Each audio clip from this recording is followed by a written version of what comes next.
Okay. Sorry, got cut off there. So you're talking about the one person, how you think iPlanet would change.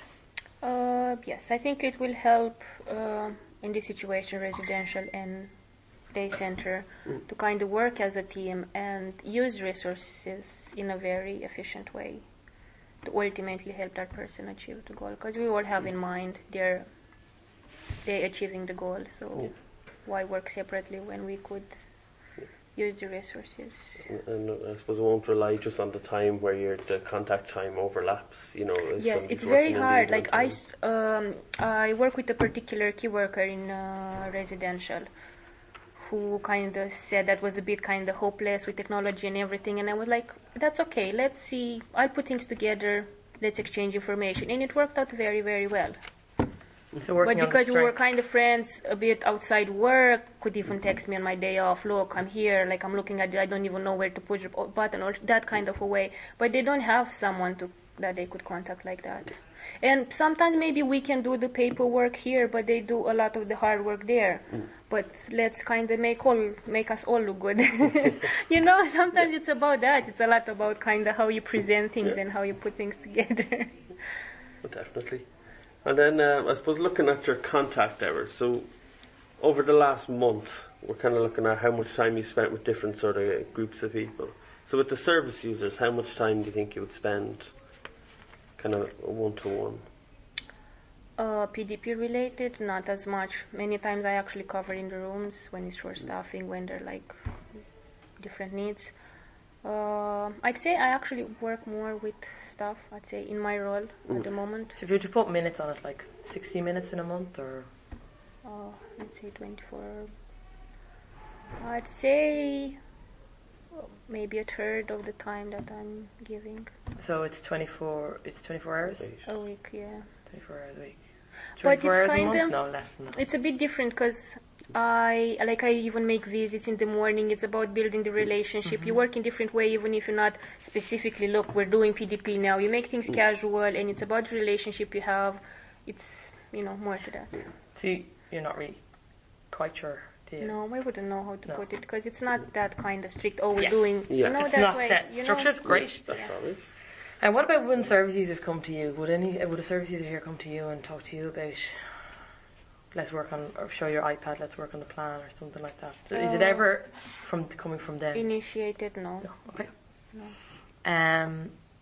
And then with the staff, with the other staff, that's the majority of your time.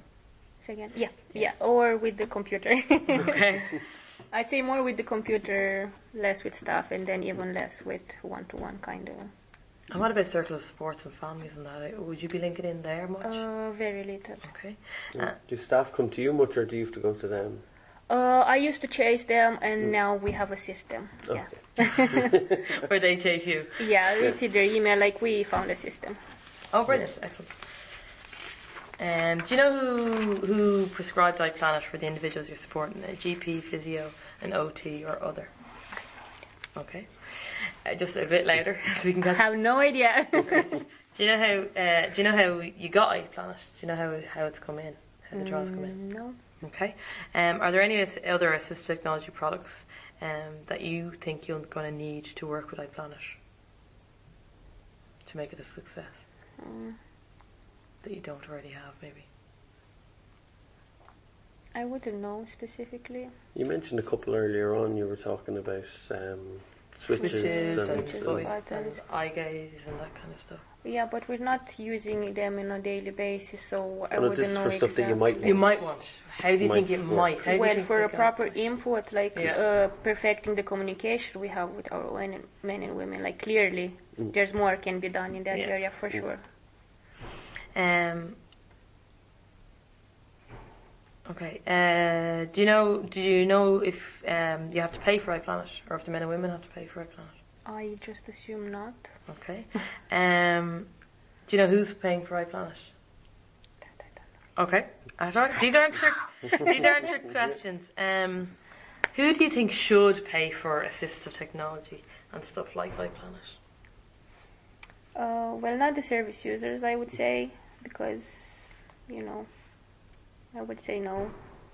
And not for assistive technology as well. Who do you think should be paying for it? in the government. Government. Okay. Like it's part of healthcare. Why a wheelchair is more important than a communicational tool. Great. We asked that. We asked that.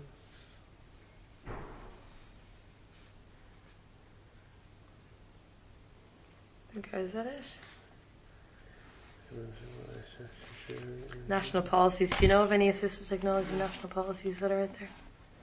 I think the NDA wrote the guidelines about assistive technology and the utility of it and how it's supposed to be used for the men and women. Okay, and what about personal plans, PDPs, and that kind of stuff? Are you aware of any of that? Any government policies or any guidelines that have been published? Well, I'm sure agency has a guidelines about the quality of the services provided. So National Line mentioned, and St. John of God has its own policy. Yeah. Perfect. Yeah, no, I think we answered the developers you were talking about, making sure that the men and women were involved. SDOG, yeah. I think that's Great. pretty much everything. Excellent. Thank you very much, You're Mona. welcome. Thanks.